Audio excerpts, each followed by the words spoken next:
The Paul Leslie Interviews. Ladies and gentlemen, our special guest, Jerry Costanzo, is a singer and recording artist. Thank you so much for joining us. Nice to be here. I think most stories are best from the beginning. What was life like growing up? Life was pretty good. Spent a lot of time outside, not like kids these days who have all these gizmos and digital whatnots to fiddle with in the house. I was out digging holes in the dirt with my tractors and toys and whatnot, and playing all sorts of games outside. And on the music end of it, I grew up surrounded by the American Songbook. My father was a musician. My grandfather was a musician. He came here from Sicily as a musician. Played in the army band during World War I.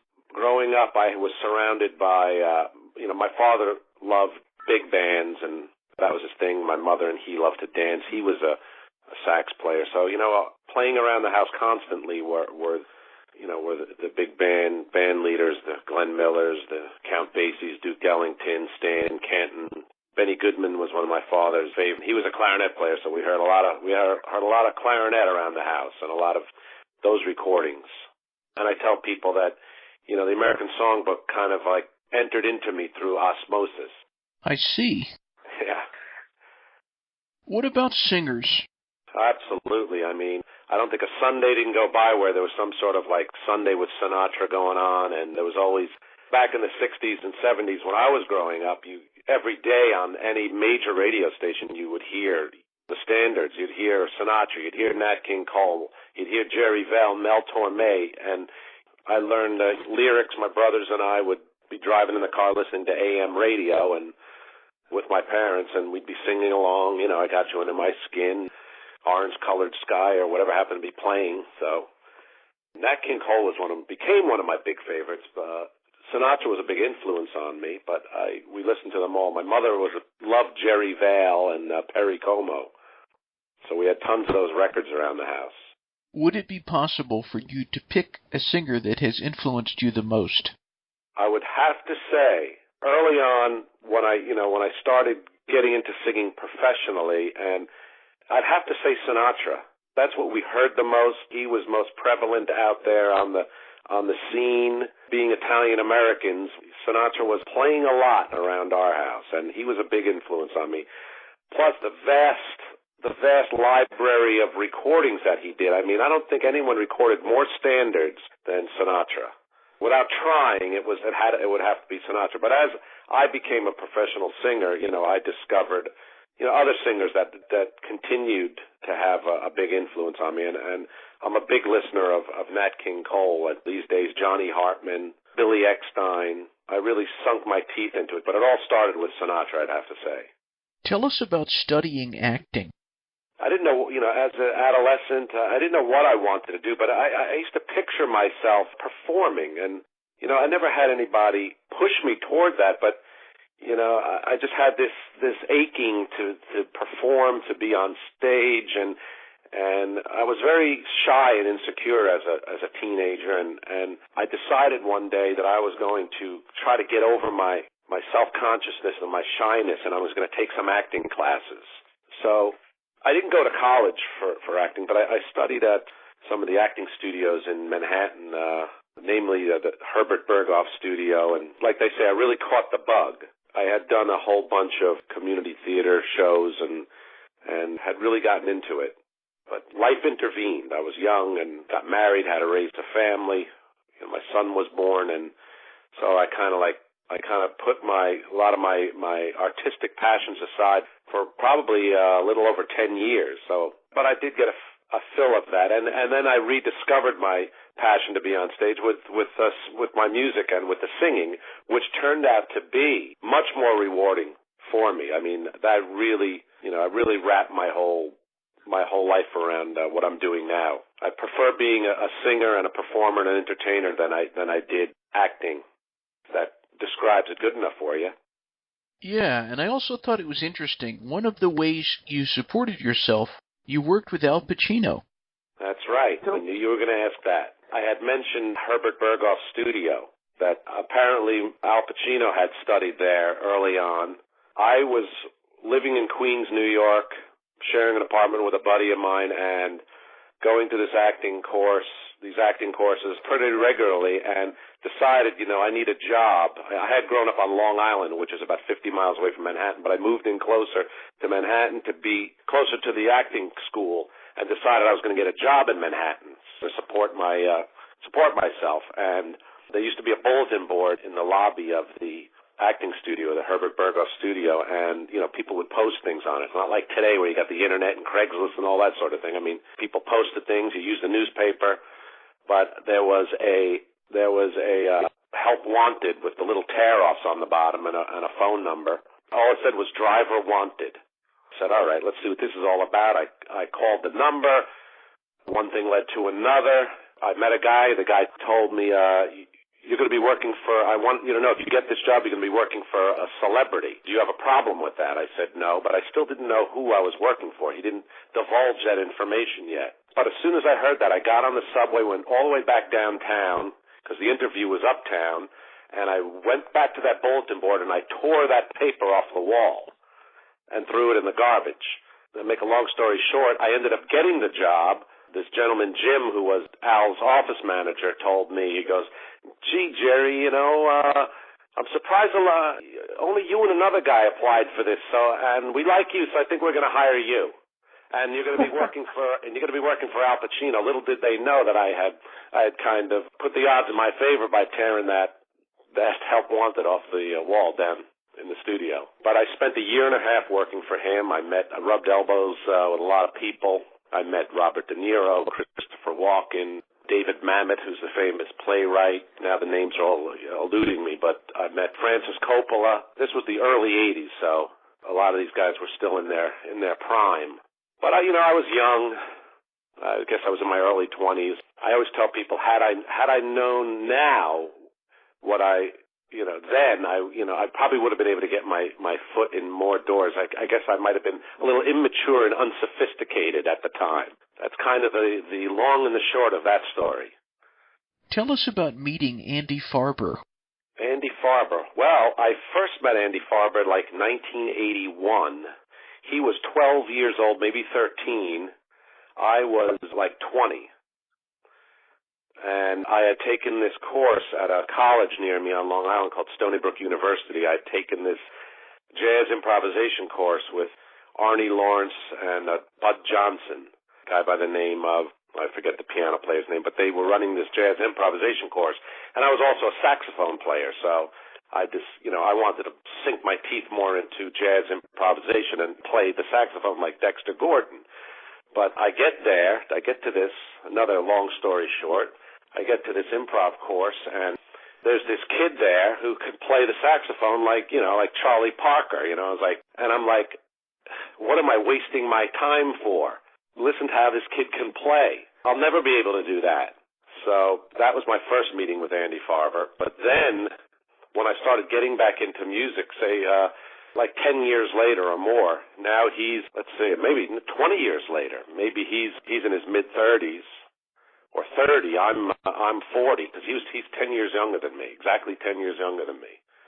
We met. I kind of told him that story, how he goes, oh yeah, so one thing led to another, and he needed a singer, a male singer for he has an octet called the Swing Mavens, where he wrote all original arrangements, and the girl that sang with the band had moved to Canada, taken a teaching job at some university in Winnipeg. So, I kind of nudged my way into that band as the male vocalist. And, I really learned a lot being around him and all the people he introduced me to. It's like they say, you want to be the best, surround yourself with the best. I tell people Andy Farber is like Billy May and Nelson Riddle wrapped up in one guy. I mean, if guys like he and I, had we been around in the 30s, 40s, and 50s, we'd be big stars. That's Andy Farber. There's the Andy Farber story in a nutshell. I want to talk about your single, Can I Steal a Little Love? Yeah, that kind of all happened by accident. Andy called me up. He works for a jingle company called Duotone in Manhattan. He does a lot of work for them, jingles, scores for movies and commercials, and all sorts of stuff that requires some great arranging. And the guy is just a phenomenal arranger and composer. they had given him a project, and Duotone, that is, had given him a project and told him, we need this thing in a week. We need a rendition of the song. We don't want to license the Sinatra version. It's going to cost too much money because we're only submitting this. We don't even know if we're going to get the job, if this is going to be used in the project. So Andy, what he did was he recorded. We took 4 guys and recorded what we call a 4-man big band. Andy played all 5 saxophones, 2 altos, 2 tenors, and baritone. He played piano. Good friend of ours, Andrew Williams, great trombone player and bass player. He played all 4 trombones and the bass. And then Brian Peresci, another regular around the New York City scene, he played all 4 trumpets. And then a friend of ours, John Mele, he played drums. Originally, Andy played the drums, but we replaced the drum track with a professional drummer. We did this thing really quick. He called me up. He said, come up. I need you to put your voice to this thing, and it's got to be sent out to California tomorrow. So I went up and recorded it. It was like 2 or 3 takes. It was submitted. It never got picked up. I had an MP3 version of it, the original track, and I just called Andy recently. I said, that tune, remember that tune we did? He goes, yeah. He goes, yeah, nothing ever happened with it. I said, can I get that from Duotone? He goes, yeah. He goes, call them up, see what they say. So I called up Duotone. They said that sure, you can, we'll let you use it. Just mention us on the cover. So basically, it all just happened. I didn't plan it. I got paid for it, and it was just a quick thing, but it turned out so well. I mixed it, remixed it, and mastered it, and that's what you're listening to. Of all the songs you do, is it possible to pick a favorite? Of all the songs I do, is it possible? I tell you, I have whenever I do a gig, I do a lot of private gigs, even concerts and clubs. I have a song that I always end my evening with, if I can. It's called We'll Be Together Again. It was a tune that was actually written by Frankie Lane. Remember Frankie Lane? And then Frank Sinatra also recorded a really great version of it. Diane Shure recorded a nice version of it with the Count Basie Orchestra. It's called We'll Be Together Again. That's one of my favorite songs. Our special guest is singer Jerry Costanzo. How do you approach recording a song that has been previously done by so many artists? Well, I try to think of something I like. Like, for instance, I think you have a copy of my CD, Can't We Be Friends? Yes. I wanted kind of like, I always loved George Shearing when he did like that. It's called the George Shearing sound, and it's like guitar, vibes, and piano, and they kind of play in unison what's called block chords. Dun dun dun dun dun dun dun dee. Well, anyway, I kind of like stole that vibe a little bit and applied it to this CD, and I explained to the arrangers that were on there, which were Andy Farber, a guy by the name of Mike Carubia, and Ted Firth, awesome piano player and arranger as well. They arranged all the tunes on there, but I told them this is the vibe I'm looking for. I'm looking for that sound. I want those vibes, and what they came up with were these awesome arrangements, and basically, after hearing the arrangements, being able to approach the tune after hearing the arrangements, that's how that happened. The feeling I got from listening to these beautiful arrangements. Why do you think the songs of the American Songbook have endured? People have asked me that before. They're timeless. People don't really write too many songs these days anymore that can conjure up feelings, that can bring tears to your eyes, that tell a story, that have these just timeless and beautiful melodies. And I don't think that's ever going to go away. It's going to constantly come full circle. When one generation listens the heck out of them, a new generation's going to come up and discover these tunes. They're constantly going to be discovered. We got to hope that there are guys like me and that are going to put this stuff in front of the youth. Because, I've met a lot of youth, a lot of young people who are, all into hip-hop and rap and, all this different stuff. And there's some good artists out there that play some decent stuff these days that is melodic. But I'll tell you, you turn some kid on to, I've got you under my skin, fly me to the moon, and they hear it for the first time, and it's like brand new to them, and they're like, wow, I really like that. I really love that. It transcends generations. What is the best thing about being Jerry Costanzo? Oh, man. The best thing is that I was fortunate to take a leap of faith and just say, at the age of 35, 37, whatever it was, I said to myself, I'm going to spend the rest of my life doing what I love to do. I put my mind to it. I put my talents to it. I spend my days now as a singer. I'm a full-time band leader and singer. A lot of people spend their whole lives never really finding out what their true passion is. They go to work every day. I did that too. I was in the construction industry. I did plumbing. I was a lineman for 15 years climbing telephone poles.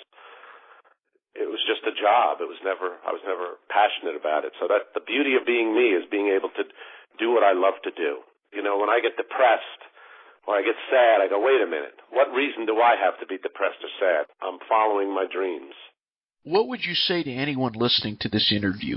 I would like to tell everybody out there to discover what it is you love and go after it. Don't be afraid to take chances. And as far as the music's concerned, I want you to discover and keep listening to the Great American Songbook, the jazz, the swing, the great composers and crooners of the 20th century. And if that's your passion, you should follow it. Mr. Costanzo, thank you so much for this interview. It's been a pleasure to speak with you. It's been a pleasure to speak to you, too. Really enjoyed it. Thank you for the music. Thanks, Paul.